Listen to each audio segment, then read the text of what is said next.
Presyo ng tinapay nakambang tumaas dahil sa taas presyo ng harina. Alamin sa report.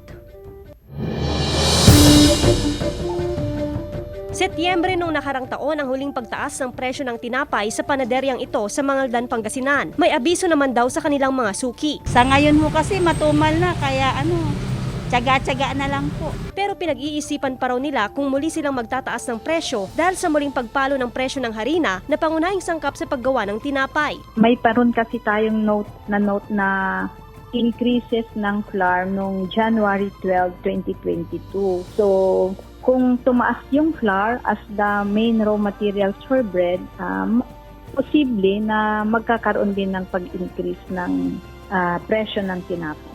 Sa ngayon, nasa 2 pesos ang pinakamurang presyo ng tinapay na mabibili sa bakery naman na ito, habang 5 piso kada piraso ang pinakamataas. Baka wala na raw bibili kung magtataas sila ng presyo. Baka medyo late na lang po namin ng konti.